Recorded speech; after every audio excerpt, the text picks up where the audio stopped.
Ladies and gentlemen, today, West Point class of 1975, which is members of second lieutenant wars, members of the class of 2025, as they take their place on the line. The class of 1975, which celebrates its 50th class reunion here at West Point this fall, has developed a special relationship with the class of 2025. Since June 2020, members of the class of 1975 have engaged with and supported the class of 2025 every step of the way, from parting to graduation. The cadet phase of bonding and mentorship between these two classes culminates today.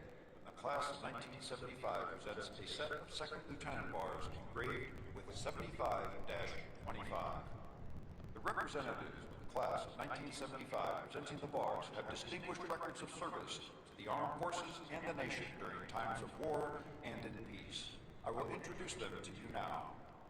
Seated on the north side of the dais, to your left, the Honorable Robert Wesley Hayes, Jr., class of 1975 president, and Dr. William Forrest Crane, class of 1975 vice president, United States Army retired. Seated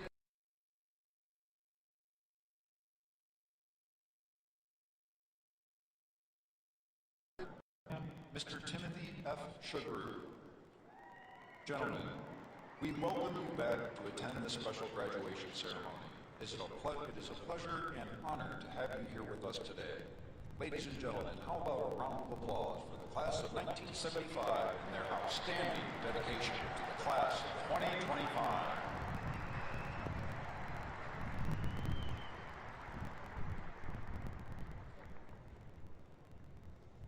Ladies and gentlemen, and members of the class of 25, just as the long gray line represents the connection of all graduates throughout the Academy's storied history, today's faculty processional recognizes the dedication and academic excellence of all United States Military Academy faculty, both past and present.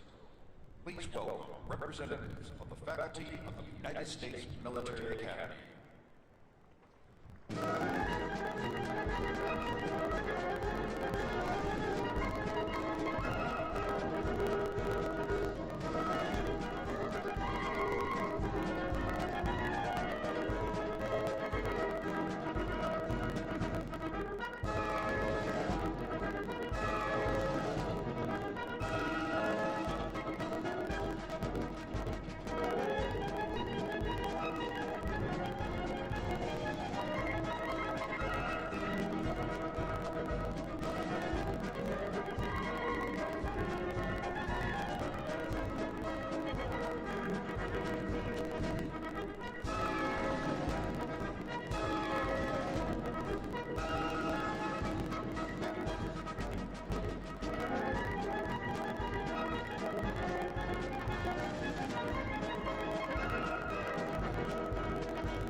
Ladies and gentlemen, please welcome to the platform our distinguished guests.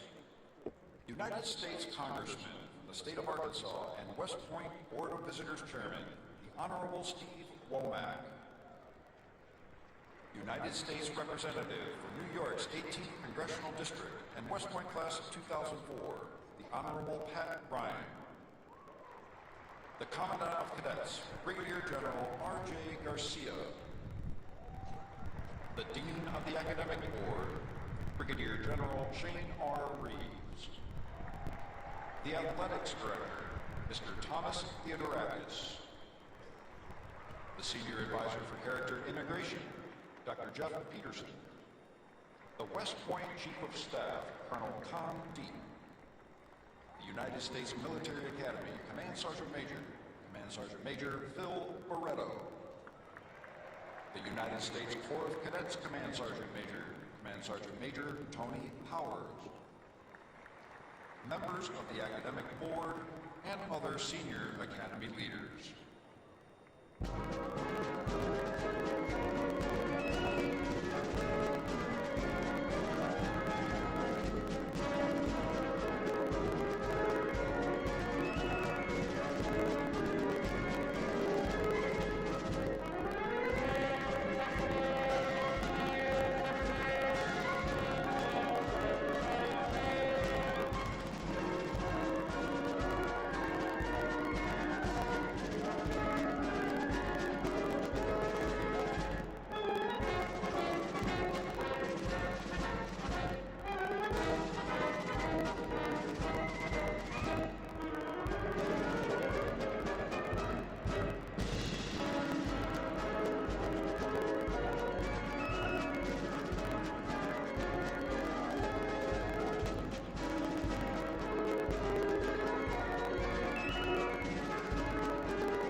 Sound attention.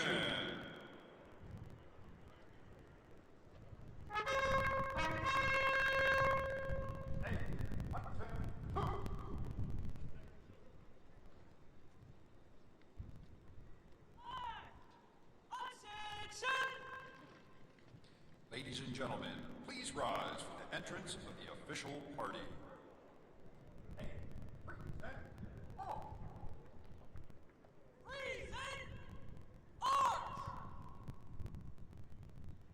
Ladies and gentlemen, please welcome the 25th Secretary of the Army, the Honorable Daniel P. Driscoll.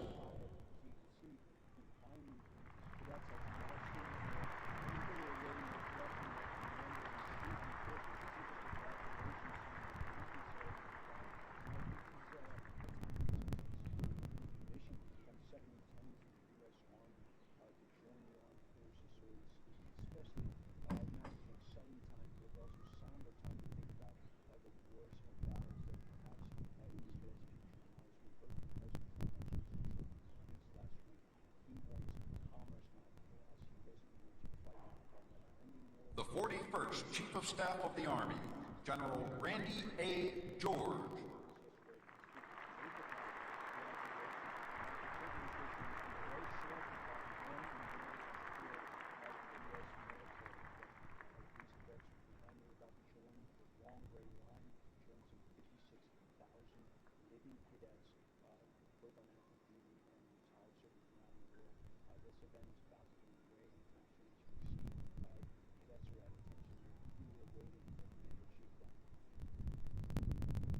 The 61st Superintendent of the United States Military Academy, Lieutenant General Stephen W. Dillon.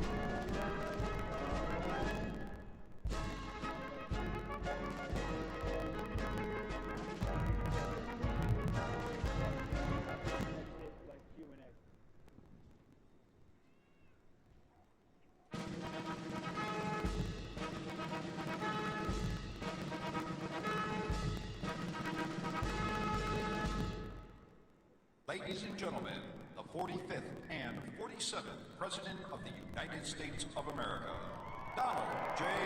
Trump.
Ladies and gentlemen, please remain standing for the invocation by the United States Military Academy Chaplain, Colonel David Bolas.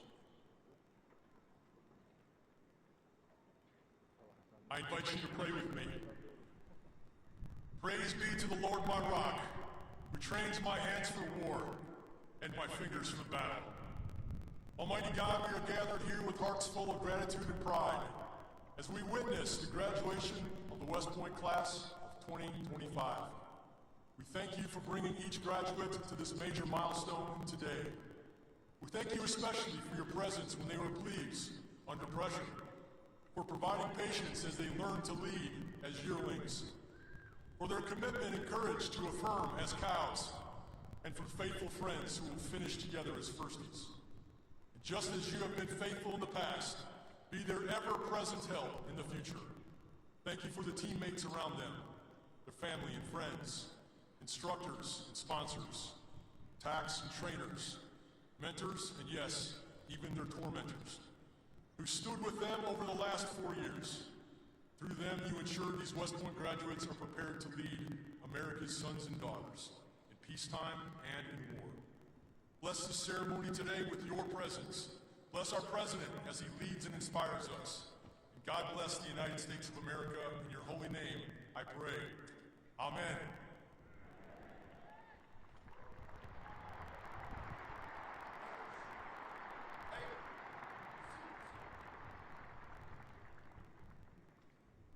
Please be seated.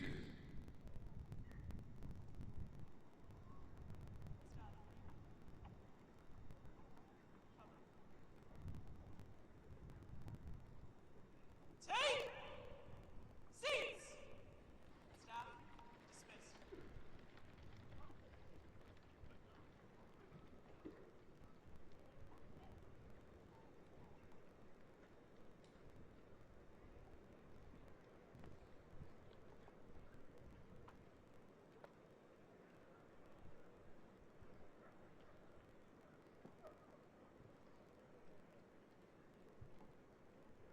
Please welcome the 61st Superintendent of the United States Military Academy, Lieutenant General Stephen W. Gilland.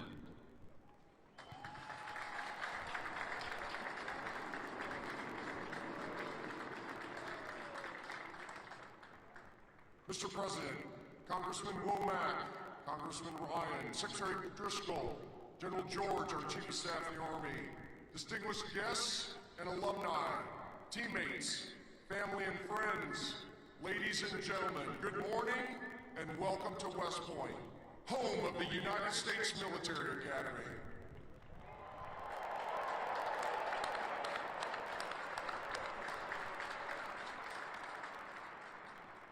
We are tremendously honored to have you here today to celebrate the 1,002 outstanding cadets of the class of 2025 as they graduate in commission as the newest officers and leaders of character in your United States Army. First, a very special welcome to the parents, grandparents, siblings, family, and friends of our graduates who are here today. Let's give them a round of applause.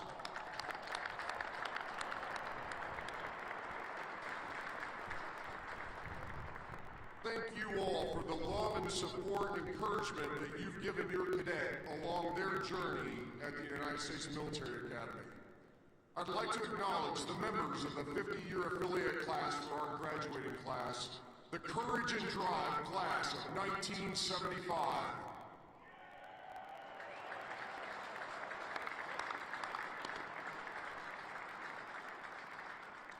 Thank you all for supporting, mentoring, and inspiring these new leaders over the past 4 years. You are all wonderful exemplars of leadership, excellence, and selfless service. And we are grateful to you for demonstrating the strength of the long gray line to this outstanding class. Class of 2025, together we thrive. Congratulations and well done.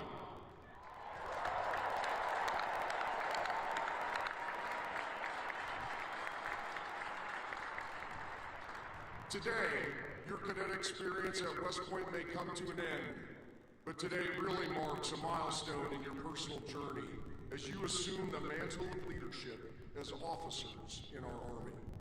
We know you all are looking forward to what's ahead. Travel, school, bowling, ranger school, sapper school, moving, living on your own. Some of you are getting married in like the next 6 hours. That's right. However, for all of you, I just ask you to take a moment during the next few weeks while you're enjoying some free time to reflect on your time here. Think about all the opportunities and experiences that you've had and the challenges you've overcome on the road to becoming a leader of character. Think about the hard work, some blood, a lot of sweat, as well as the grit, toughness, determination, and the continual pursuit of excellence. Think about the friends you've made and the relationships developed, the camaraderie with teammates, the TACs, instructors, coaches, and old grads who've encouraged and mentored you, and the family and friends who supported you and cheered you on. Take a moment to appreciate and thank all the people who've helped you get to this point, and be grateful for all the experiences and opportunities that have helped shape you these past 4 years. As you pursue this journey as a leader of character, remember, today is about the responsibility of service to our country and to the American people. Today is about challenging yourself, challenging others to be better teammates, better officers, better leaders of character. It starts with you each and every day. Today is also about the responsibility of leadership as Army officers. Your responsibility to support and defend the Constitution of the United States, to be standard bearers, to lead by example and embody what right looks like. Most importantly, today is about your responsibility, your obligation to the citizens of our nation and to your soldiers, America's sons and daughters, to give them your very best leadership every single day. Also, take a moment to reflect and understand what it means to be a graduate of the United States Military Academy. People expect more from you as a graduate of this institution. You represent this institution and you represent the United States Army every single day. You now join a proud legacy of leaders of character who've committed themselves to selfless service and continual excellence, guided by our Army values and the ideals of duty, honor, country. Those ideals, they unify us and they define us. They define who you are as graduates of the United States Military Academy. And just as they've inspired you, you will now in turn inspire future generations. The class of 2025, you are ready to face the challenges that await you, prepared to live honorably, lead honorably, and demonstrate excellence in everything that you do. Congratulations and Godspeed to all of you. Mr. President, on behalf of the team at the United States Military Academy, it is an honor to present this outstanding class to you this morning as our nation's newest warfighters and leaders of character.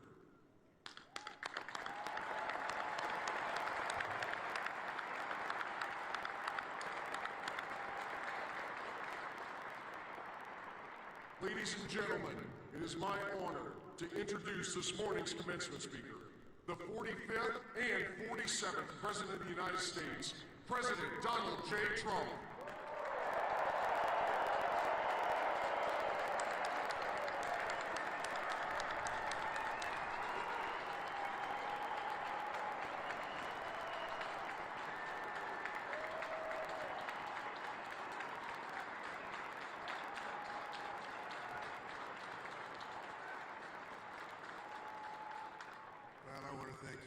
This is a beautiful place. I've been here many times, going to high school, not so far away. A good place, also a military academy, not quite of this distinction, but it was a lot of fun for me. And I just want to say hello, cadets, and on behalf of our entire nation, let me begin by saying congratulations to the West Point class of 2025. You are winners, every single one of you. Thank you.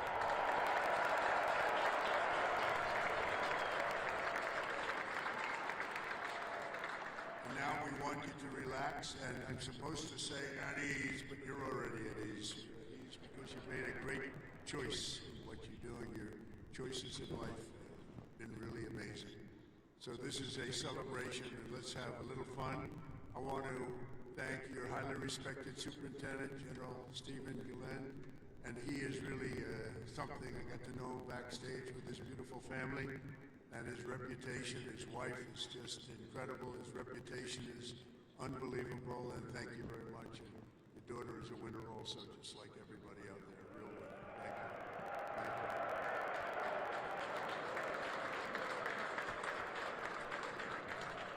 I also want to thank Commandant General R.J. Garcia, Secretary of the Army Dan Driscoll, Army Chief of Staff General Randy George, Senator Ashley Moody, Representatives Steve Womack, Bill Heisinger, Pat Ryan, Mark Green, Keith Self, Acting U.S. Attorney Alina Haba, and very much just all of the friends. We have a lot of friends in the audience today.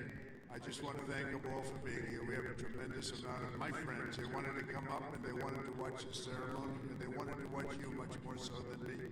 So I just want to thank so many people here. Over the past 4 years, an extraordinary group of professors, teachers, coaches, leaders, and warriors have transformed this class of cadets into an exceptional group of scholars and soldiers. And so let's give the entire group, the entire West Point faculty, staff, for their incredible love of you and outstanding devotion to the Corps. Let's give them a little hand.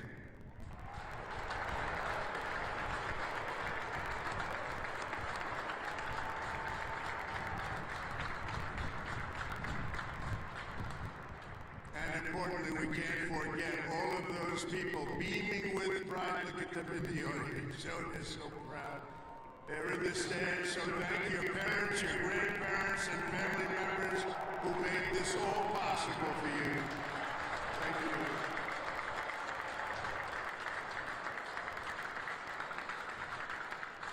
And I think they must have done something right based on what I'm looking at. America loves our military moms and dads. Nearly 1/3 of the cadets graduating today are themselves the children of veterans. So to everyone with us this morning who served America in uniform, no matter your age, please stand so we can salute your service. We'd like to see who you are.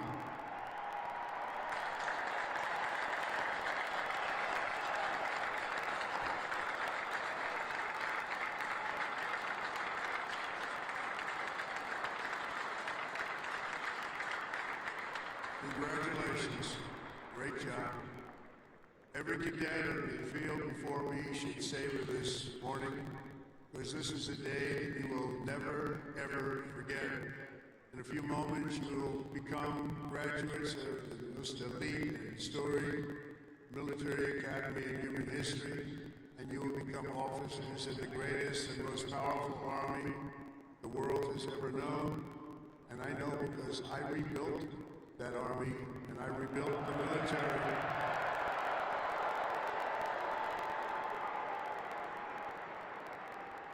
And we rebuilt it like nobody has ever rebuilt it before in my first term.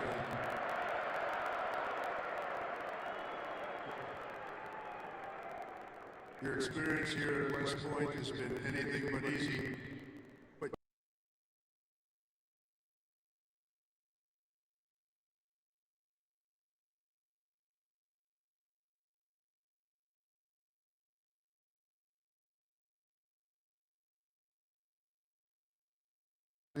And the world that you are among the smartest, toughest, strongest, most lethal warriors ever to walk on this planet.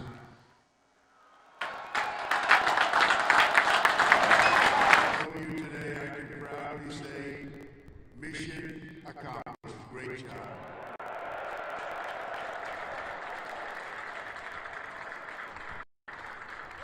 But now you have to go on. You have to forget that. Because now you have another. It's a sad thing, isn't it?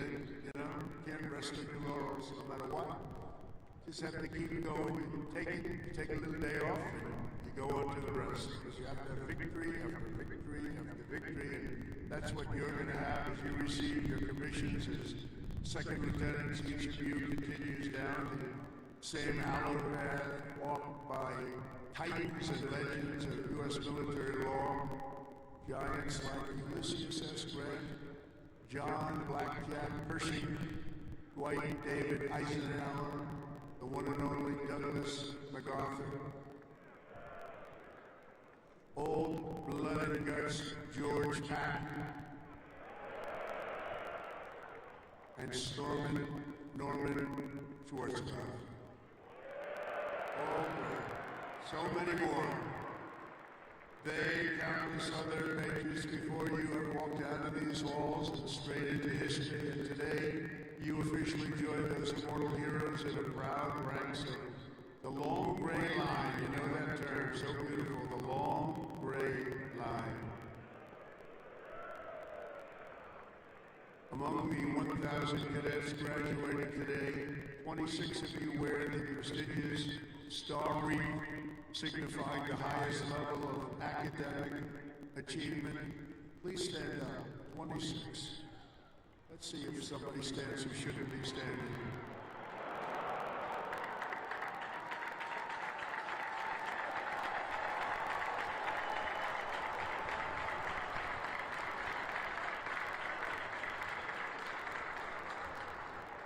Congratulations, it's a big honor.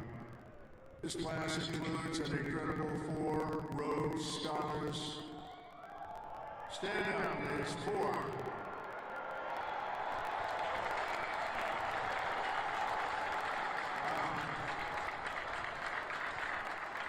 That's tied for the most of any West Point class since 1959. That's great. Congratulations. Boy, oh boy, oh boy. I want to bring them right to the Oval Office. I don't want to have them go too far away from me. 8 cadets here today took on the challenge of designing their own hypersonic rocket. Oh, we could use you. Building them right now. You know, we had ours stolen. We are the designer of it. We had it stolen during the Obama administration. We stole it. You know who stole it? The Russians stole it. Something bad happened. But we're the designer of it. We're now building them, lots of them. And earlier this year, they launched it into space, setting a world record for amateur rocketry. Can't get you in there fast enough. This class excelled not only mentally but also physically last January when more than 1,000 cadets volunteered for an 18.5-mile march on a freezing winter night. Cadet Chris Verdugo completing the task in 2 hours and 30 minutes flat, smashing the international record for the competition by 13 minutes. Where is he? Where is he? Come up here. Come up here, Chris. Get up here.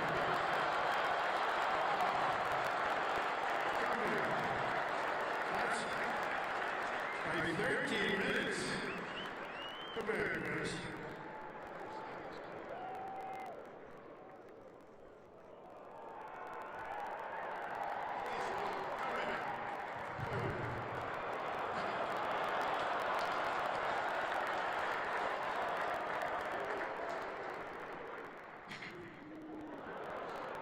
It's been a long 5 years, but I could not have done it with any of these guys. Love you guys.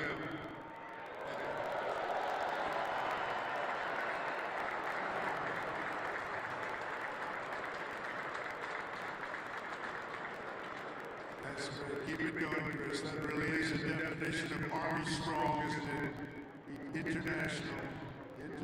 This class includes 513 graduates who completed aerosol school, 70 who completed airborne school, 8 who made it through the ultra-elite Army diver school, among the most difficult and grueling programs anywhere on Earth. That includes the first 2 women in West Point history to complete diver school, cadets Megan Cooper and Clara Saber. Where are you? Stand up.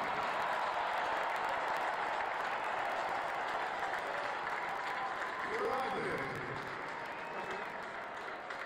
Wow, great job. That is not easy. Congratulations, Megan Blair. It's a job well done. Thank you very much. Some of you achieved a different kind of distinction here at the Academy, including 7 century men who completed 100 hours of marching for disciplinary, infraction. No, don't tell me I'm doing it. Oh, I'm so sorry. Would you like to stand up?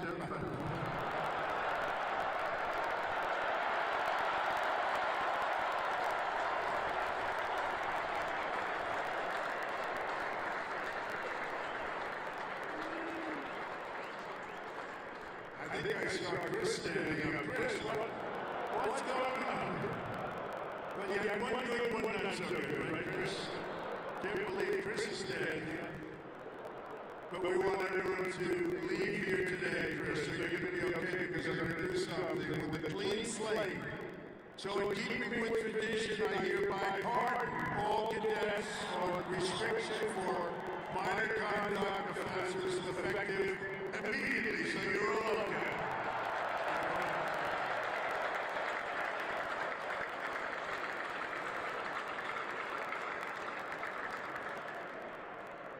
The class of 2025 is a lot to be proud of, including your first-rate athletes and athletics. You are something. I've been watching you too. I watch all the sports stuff. What you've done is pretty amazing.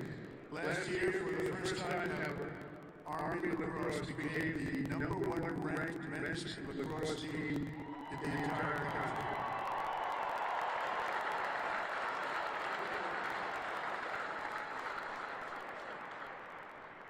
Those of you on the team, stand. That's a big honor. Stand.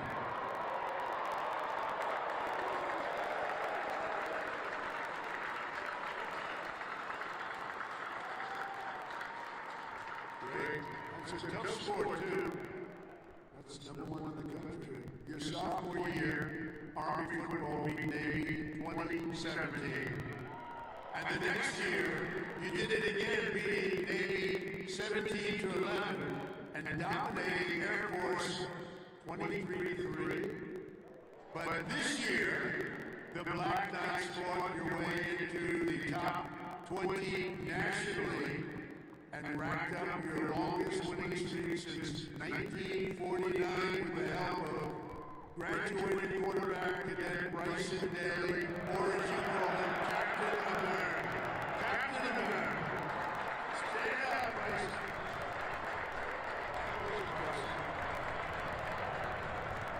We gotta get him up here, right? Come on, Bryson.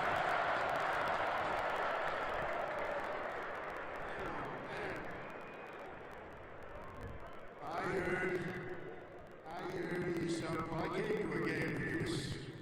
I said, he could get into the NFL, but he chose this life. You know what? I think he made a good choice. Come on up here, Bryson. Come on up. Wow.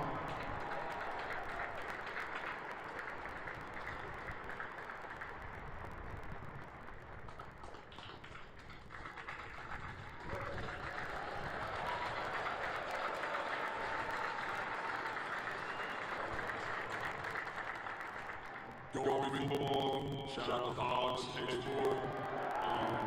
Can't wait to graduate.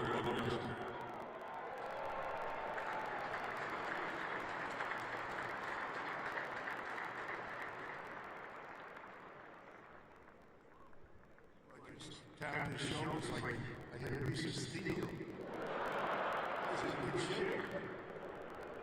There's a reason, you know? There's always a reason for success. Thank you, Bryson. At a time when other top college quarterbacks were thinking about going pro, Bryson's mind was on something else. As he told an interviewer earlier this year, I'm focused on my career as an infantry officer. That's what he wants to do. So Bryson did the right thing, and service satisfies. Thanks, Bryson. That's amazing. He's amazing. You have an amazing team. Each of you on the field today is among the most talented members of your generation. You could have done anything you wanted. You could have gone anywhere. You could have any school, this is one of the hardest schools to get into. And writing your own ticket to top jobs on Wall Street or Silicon Valley would be bad, but I think what you're doing is better. Instead of sports teams and spreadsheets and software, you chose a life of service, very important service, instead of stock options. And I do that stuff, it's sort of boring. Honestly, compared to what you're doing, it's real boring. You chose honor and you chose sacrifice. Instead of business suits, dress shoes, you chose money boots and fatigues, keeping yourself in shape. Because West Point cadets don't just have the brightest minds, they also have the bravest hearts and the noblest souls of amazing people. I could not be more proud to serve you as your commander-in-chief, and our country is doing well. We've turned it around very quickly. We've turned it around.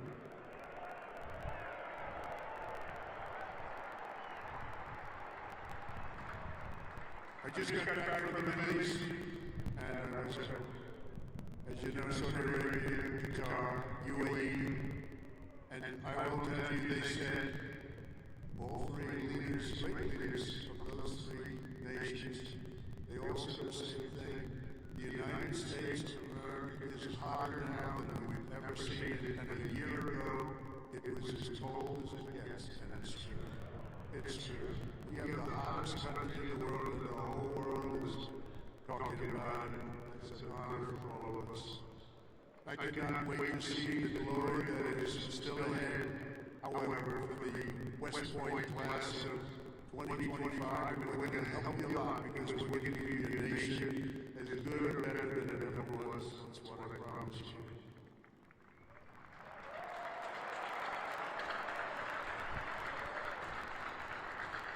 All the victories that you've had together on these grounds will soon pale in comparison to the momentous deeds that you'll perform on the mission you're accepting today as the future leader of America's Army.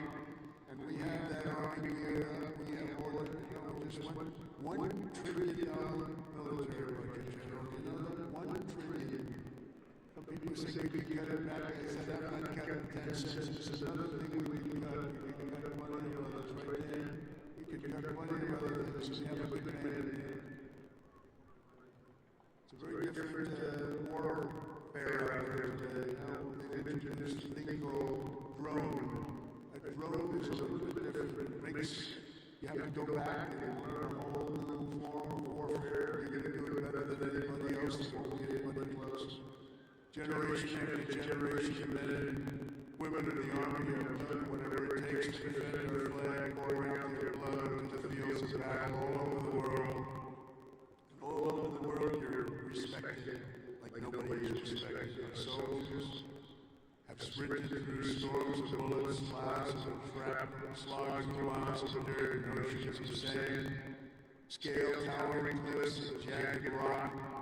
And time again, the American soldiers charged into the fires of hell and sent the devil racing in full retreat.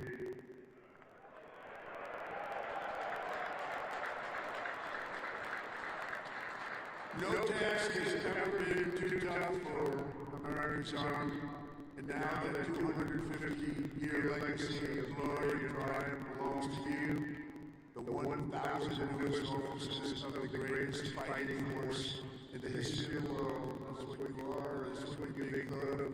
Again, you are the first West Point graduates of the golden age of America. This is the golden age. Promise. We're in a new age. This is the golden age. And you're going to lead the Army to summits of greatness that has never reached before. You see that. You see what's happening. You see what's going on in the world. Each of you is entering the officer corps at a defining moment in the Army's history. For at least 2 decades, political leaders from both parties have dragged our military to missions it was never meant to be. It wasn't meant to be. People would say, why are we doing this? Why are we wasting our time, money, and souls in some cases? They sent our warriors on nation-building crusades to nations that wanted nothing to do with us, led by leaders that didn't have a clue in distant lands, while abusing our soldiers with absurd ideological experiments here at home. All of that's ended, you know that. All of it's ended strongly. They're not even allowed to think about it anymore.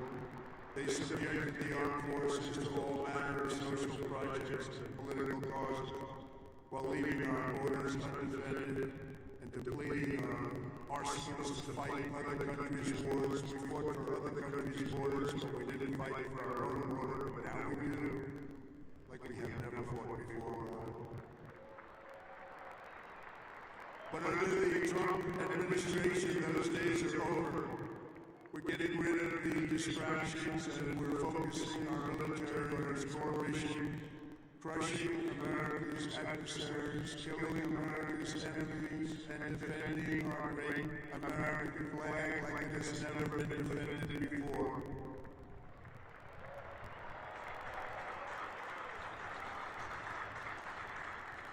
The job of the U.S. Armed Forces is not to host grand shows, to transform foreign cultures, or to spread democracy to everybody around the world at the point of a gun. The military's job is to dominate any foe and annihilate any threat to America anywhere, anytime, and any place.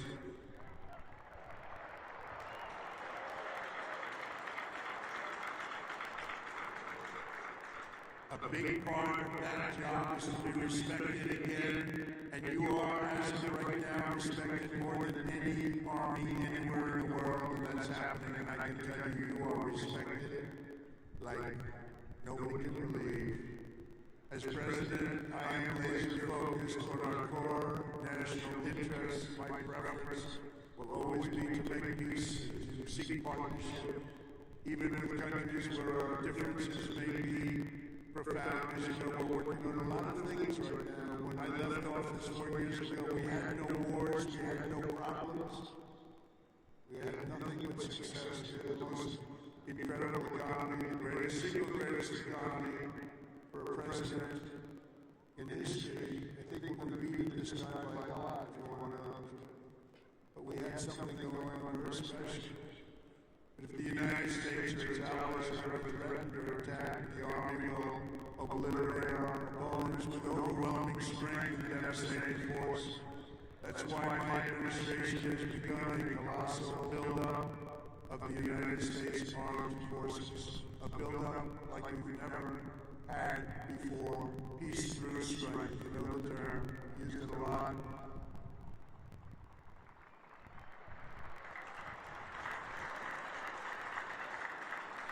Because as much as you want to fight, I'd rather do it without having to fight. I just want to look at them and have them fall. That's happening. That's happening.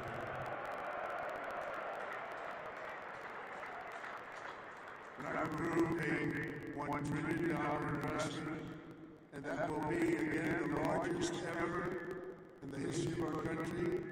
And we are buying you new airplanes, brand new beautiful planes, redesigned planes, brand new planes, totally stealth planes. I hope they're stealth. That whole stealth thing, I'm sort of wondering. You know, we shape a wing this way, they don't see it, but the other way they see it. I'm not so sure. That's what they tell me. We have the best tanks anywhere in the world. We're going to start shipbuilding again. We're going to start ship. We used to build a ship a day. Now I don't build them anymore. We had a lot of people that didn't know much about getting things built, but that's all I've done in my life is build. We're going to have the best missiles. We already did drones and much more. Earlier this week, I think you'll like this. I announced that we are officially building all in America, made in America, designed in America. We're the only ones that can do it because we're the only ones with the great technology. We're building the Golden Dome missile defense shield to protect our homeland and to protect West Point from attack. And it will be completed before I leave office.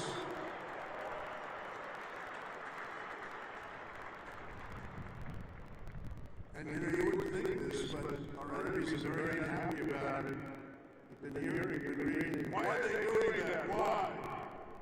Well, we're doing it because we want to be around for a long time.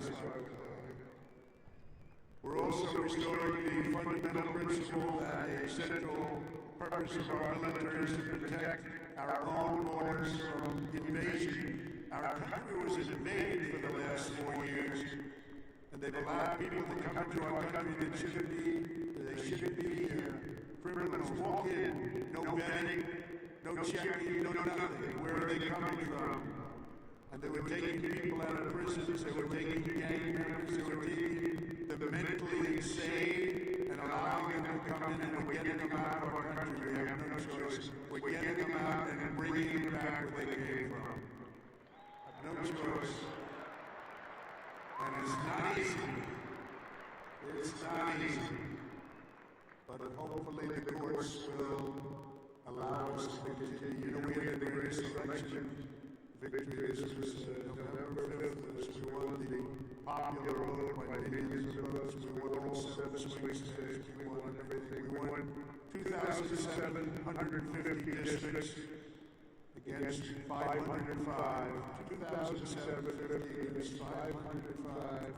We had a great mandate, and it gives us the right to do what we want to do to make our country great again. That's what we're going to do. And on day one, I deployed our military to the southern border. And since that day, we've reduced the number of illegal border crossings where there used to be hundreds of thousands of people coming into our country a day. We had nobody come in the last week and a half. We were at 99.999%. 99.999%. That was with the help of our military. We had one person come in. One. You know why? Get very sick. We brought her through to have her brought to the hospital. One person. And for that, please don't hold me responsible. That's okay. They did the right thing. Gone are the days where defending every nation but our own was the primary thought. We are putting America first. We have to put America first. We have to rebuild and defend our nation. And very shortly you're going to see a nation better than it's ever been. And you see that with the trade. The years we've been ripped off by every nation in the world on trade. We've been ripped off at the NATO level. We've been ripped off like no country has ever been ripped off. They don't rip us off anymore. Not going to rip us off anymore. And you see, you have to watch what we're doing in trade. I know it's not your primary thing, but it's quite important in all fairness. But watch, you'll see what's going on. Been reading about it over the last few days. We're making deals with other nations that were nobody thought it would be even possible. And the reason is very simple. They respect us again. They're respecting our country again. That's what we want. And everything we do, we are bringing common sense back to America. It's all about common sense. We can say we're liberal, we're conservative. The new word is progressive. They don't like to use the word liberal anymore. That's why I call them liberal. But whatever you are, you know, most importantly, you have to have common sense, because most of it's about common sense when you get right down to it. And we have a lot of people with a lot of very smart people, but they have to have common sense. We've liberated our troops from divisive and demeaning political trains. There will be no more critical race theory or transgender for everybody forced to cooperate men and women in uniform or on anybody else for that matter. And we will not have men playing in women's sports, if that's okay.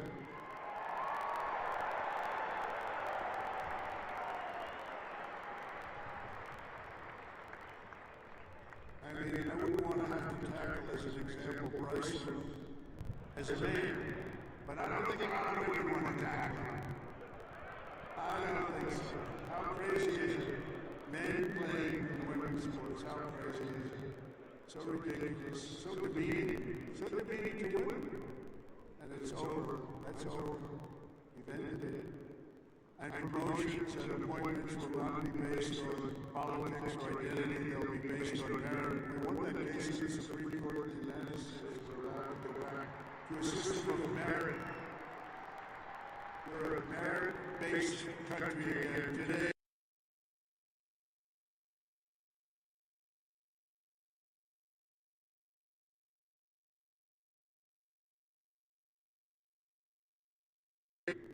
Recruiting shortfalls. Just last year was the worst of all.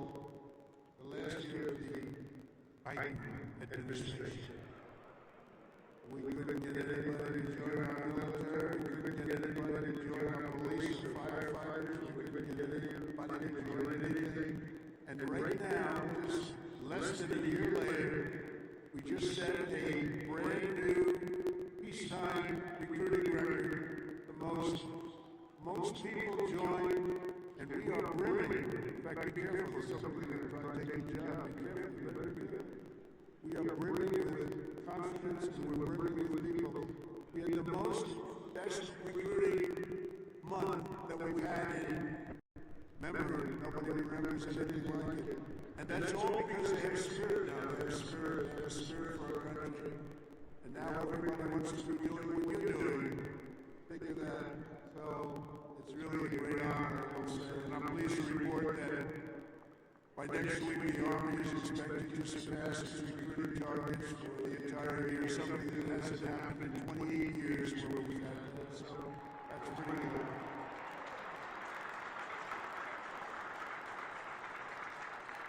And it's nice to know that you're doing something that everybody wants to do, isn't it? Really nice. Listen, I hated to hear that. During the campaign, I was hearing that couldn't get people to enlist. Now we're getting people. It's sad because I'm telling so many people, I'm sorry, we can't do it. My administration is doing everything possible to forge the most powerful military ever built. But ultimately, the task of keeping America strong and safe for the years ahead is going to belong to you. Among you are the lieutenants, majors, colonels, and generals who lead the Army for the next 10, 20, 30, even 40 years. So as Commander-in-Chief, let me offer a few words of advice as you begin your Army careers. And I thought I'd do this, and I can make this to a civilian audience or to a military audience. It's pretty much the same. And I did this recently at Ohio State. And they really liked it. I gave them a little advice as to what I see for what you want to do and some tips. And first of all, and you've already done it, different from civilians that make the decision right now. You've already made the decision. I love your decision.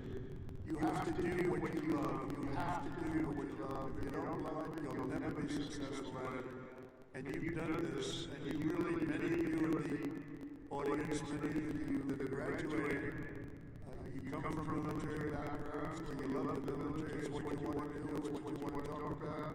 One thing I see about people that love the military, that's all they want to talk about. I'll be out to dinner, generals, if they love their job, usually the only good ones are the ones who want to talk about it all the time.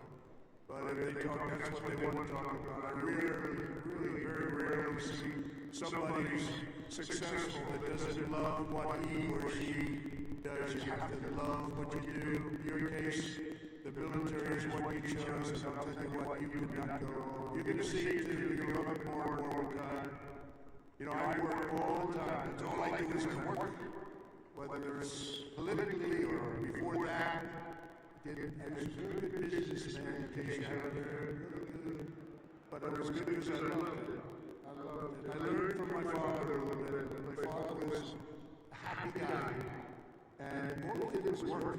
He'd work Saturdays, Sundays, he'd work all the time.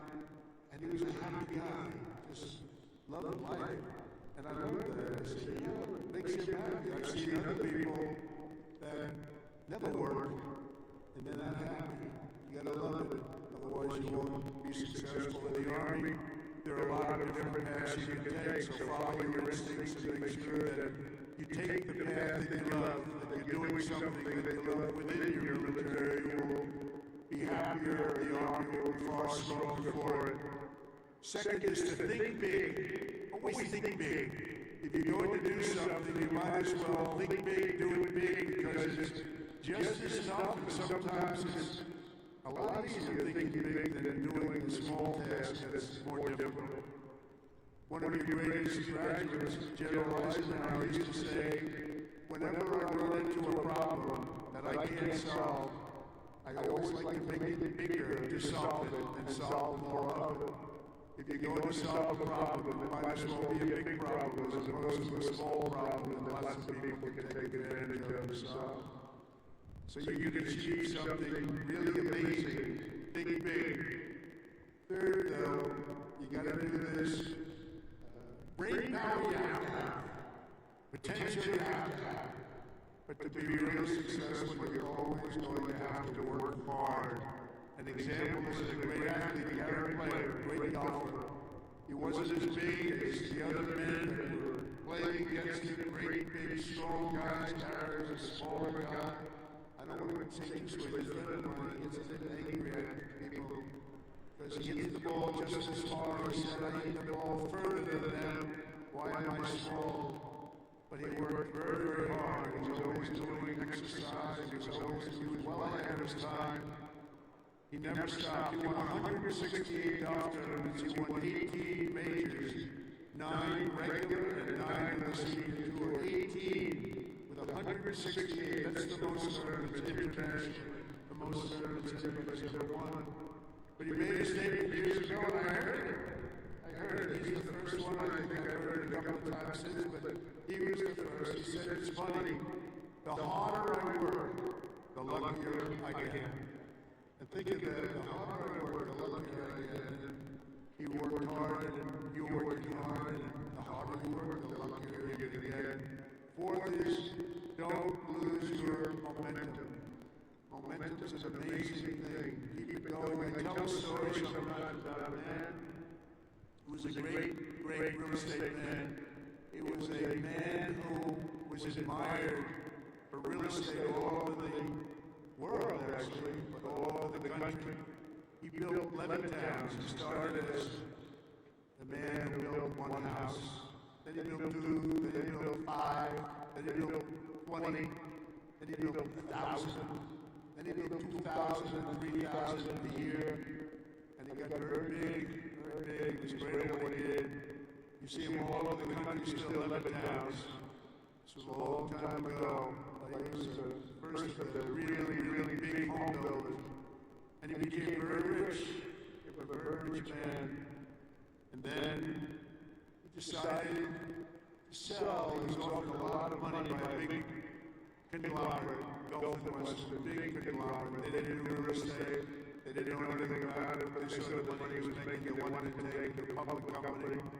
And they gave him a lot of money, tremendous amount of money, more money than he ever thought he'd get. And he sold his company.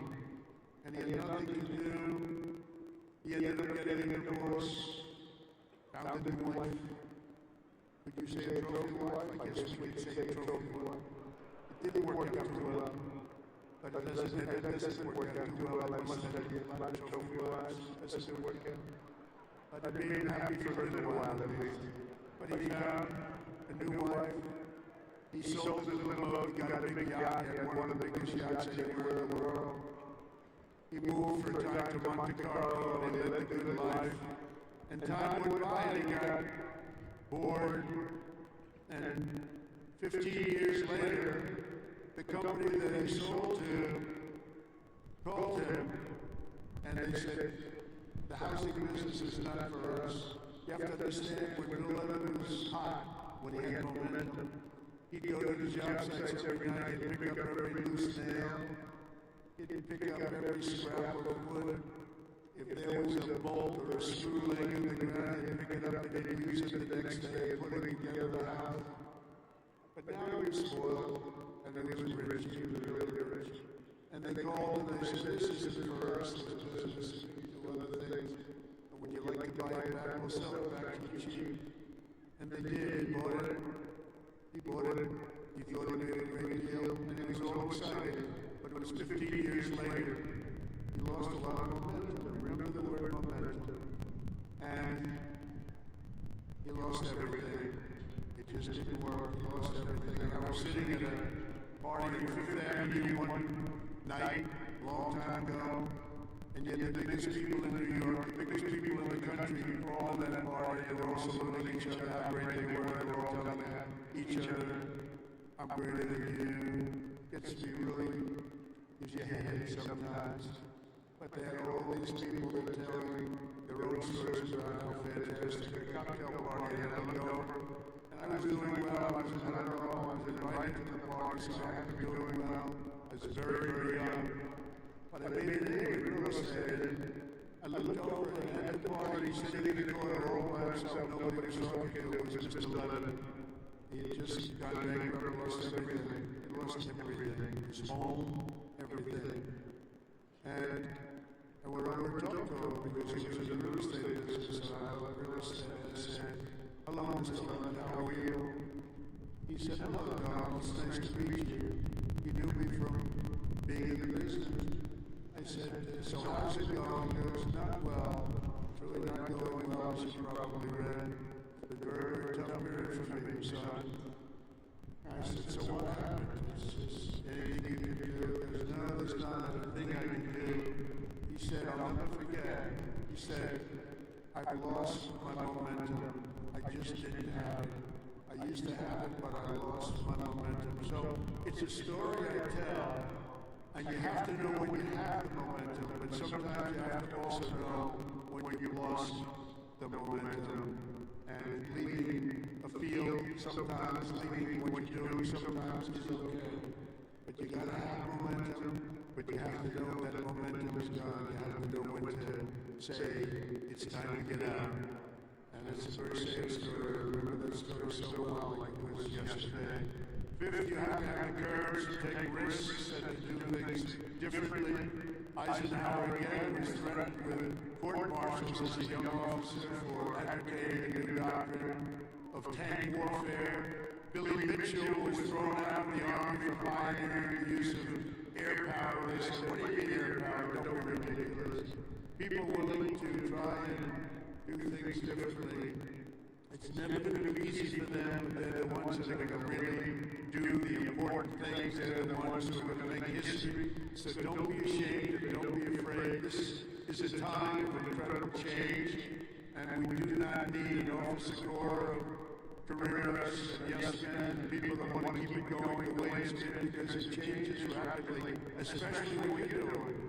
Because believe it or not, you're in a business profession where things change as rapidly like warfare, the type of warfare. Unfortunately, we're going to see it with Russia and Ukraine, and we're studying it, and it's a very terrible thing to study, but we're seeing the different forms of warfare. We're seeing the drones that are coming down at angles with speed and with precision. We've never seen anything like it. Never seen anything like it, and we're learning from it. But your profession changes very rapidly. You've got to be at the top of it. You've got to be right at the head of the deal. We need patriots with guts and vision, backbone, take personal risks to ensure that America wins every single time. We want to win our battles. You know, I defeated ISIS in 3 weeks. They told me it would take 5 years. And the general that did it, you know that story, was named Razor Cane. His name was Dan Cane, but his nickname was Razor Cane. I said, your name is Razor Cane. I love that. Is that a nickname? That's what they call me, sir. I love you, General. I think you're the guy I'm looking for. I want to know that name Razor Cane. He is now the head of the Joint Chiefs of Staff. And he's a highly respected man. And we defeated, think of it, ISIS. They said, how long in Washington? Sir, it will take 4 years to defeat them, maybe 5. And maybe we won't, because they're all over the place. And then another man said we could do it in 3 weeks, and he did it in 3 weeks. And that's why he's the head of the Joint Chiefs of Staff right now. And we did things that nobody thought were possible. We had great military success. When you have the right leader, you have the right people. We have the right people. You can have tremendous success. Sixth, never lose your faith in America and the American people, because they're always going to be there for you. I went through a very tough time with some very radicalized, sick people. And I say I was investigated more than the great late Alphonse Capone. Alphonse Capone was a monster. He was a very hard criminal. I went through more investigations than Alphonse Capone, and now I'm talking to you as president. Can you believe this? Can you believe it? So you gotta fight hard, you gotta never give up, and don't let bad people take you down. And let them take them down. A lot of bad people out there. Those people you have to figure it out. But you also have a lot of great people. Finally, hold on to your culture and your traditions because that's what makes something really great. That's what's making the Army great. The culture and the tradition. Whether we're talking about a battalion, a business, a sports team, or even a nation, history has shown that in many ways culture is destiny. So do not let anyone destroy the culture of winning. You have to win. Winning is a beautiful thing. Losing, not for us. Not for us. Not for everybody here. If it was, you would be here. From the earliest days of our nation, this supreme tradition of American military service has been passed down from soldier to soldier and generation to generation. It's a beautiful thing to watch. Graduating today is Cadet Ricky McMahon, Ricky's great-grandfather. Stand up wherever you are and make it like this. Ricky's great-grandfather served in World War I. His grandfather served in World War II. And his uncle, father, and mother all graduated from West Point. Where's Ricky?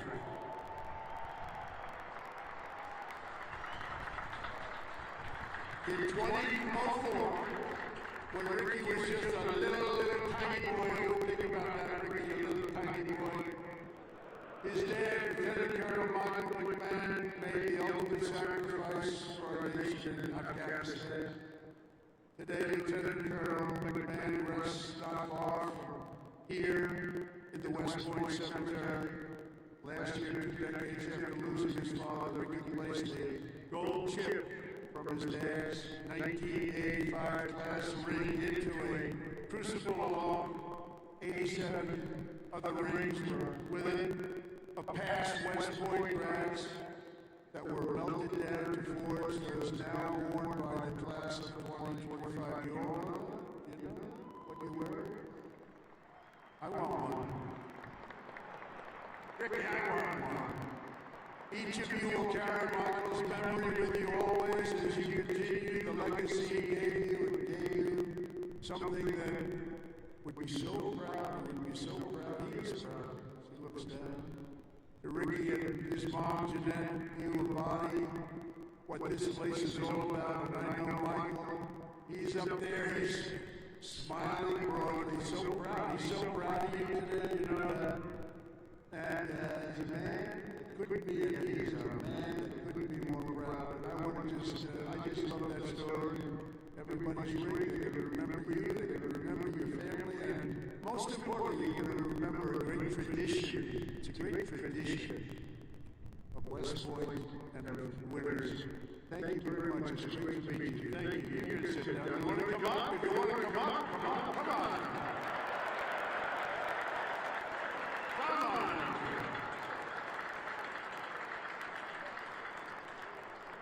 That's nice. Yeah, handsome guy. They're all good looking here. I don't know what's going on.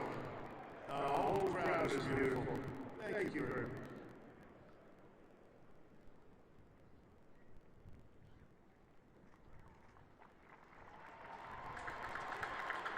I'd like to thank my mother. I'd like to thank my family. And I'd like to thank G3 Go Gophers.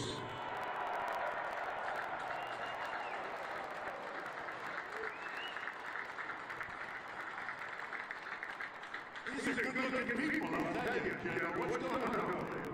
It's like all a bunch of male models I can't stand.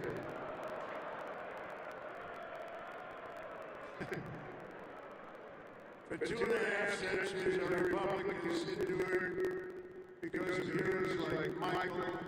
If laid down their lives for America, and because young people like all of you have picked up the banner of service and carried forward the flag of freedom from Lexington to Yorktown, from Gettysburg to Sicily, and from Inchon to Fallujah.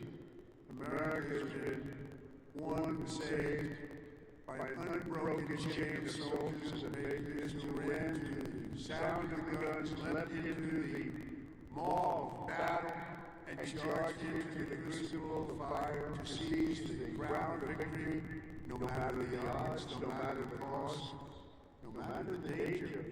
All over the world, our soldiers have made sacred the ground where they shed their blood, showed their valor. From Seminary Ridge to San Juan Hill, Bellawood, Omaha Beach, Leyte Gulf, Arden Forest, Joseph Reservoir, Polo, and even a place called Pork Chop Hill. And in all of those battles and so many more, some of the best, brightest, and bravest have come from right here at the U.S. Military Academy at West Point, one of the great fabled places anywhere in the world. America's Army has never failed us, and with leaders like the West Point class of 2025, the Army will never fail. We will never let you down.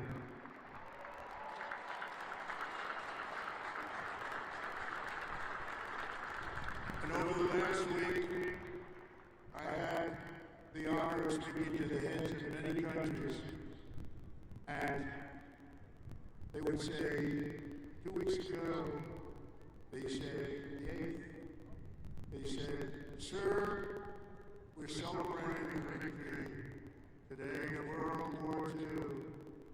And I said, wow, that's nice. And I called another one, unrelated, sir, we're celebrating the victory of World War II. And I called up President France or something, also unrelated. He said, sir, we're celebrating our victory over World War II. I said, whoa, what happened? We held them back. And I had this Russia talk to Putin about ending that terrible war that's going on. And he said they had a big victory march. And they did lose, in all fairness, 51 million people. But they were all celebrating. The only country that wasn't celebrating was the United States of America. I said, isn't it amazing? We were the ones who won the war, and we were helped. We were helped. In some cases, we had to help them. But we were helped by some of the nations, and we were slowly helped by a couple of them. But every one of them was celebrating Victory Day. They called it Victory Day in Europe, Victory Day all over. And we weren't even thought about it. Nobody had a victory day, so I named that special day and another special day from now on as a holiday, but a holiday where we work. Because we don't have enough days, we're going to be having so many holidays, we're not going to be able to work anymore. But I named it for World War II, and the 7th day in November, as you know, for World War I. I said, you know, all these countries that participated in the war are celebrating, but the greatest country of them all, and the country that won the war, nobody even talked about.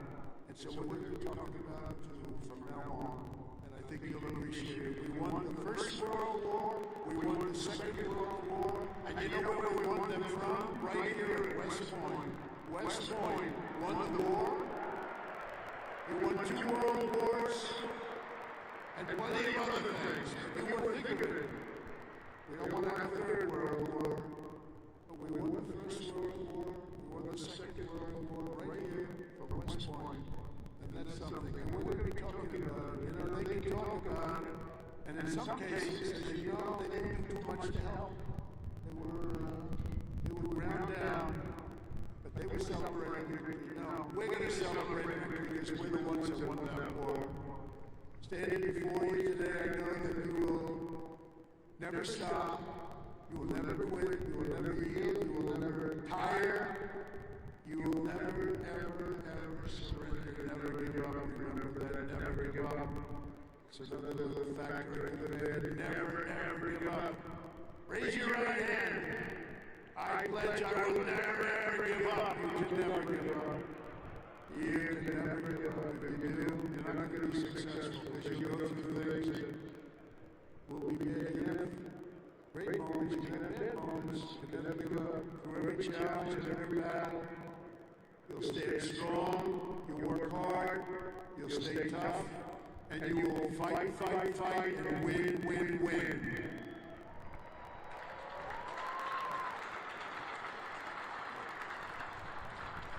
So I want to just congratulate you all. I'm going back now to deal with Russia, to deal with China. What's that all about? And get you lots of victories. We're going to keep winning. This country's going to keep winning. And with you, the job is easy. I want to thank you all. Congratulations to the class of 2025. God bless you all. Incredible people. Thank you very much, everybody.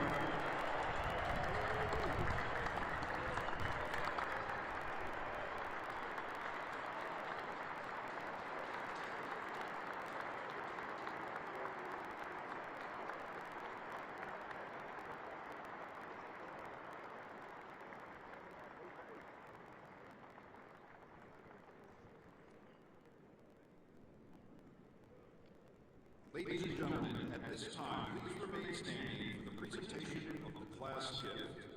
The class president, Cadet Catherine LaRue, will present a panoramic photo of the class of 2025 to the president.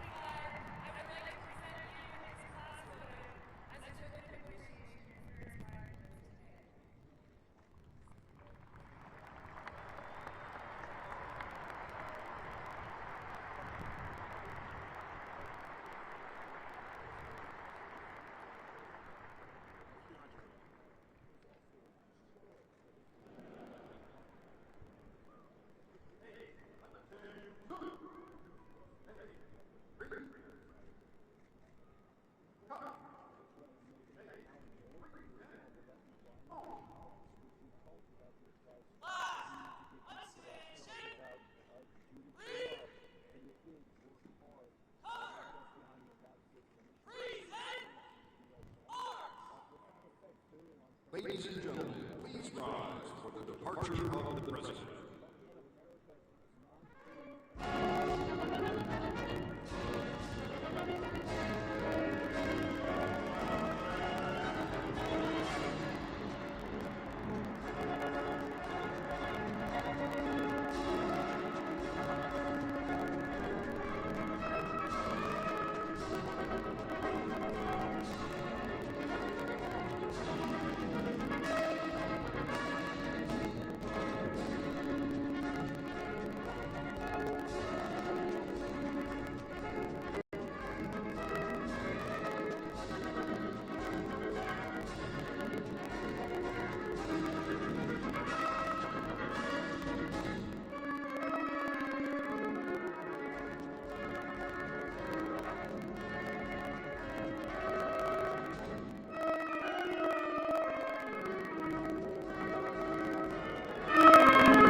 Let's go. Guys, let's go.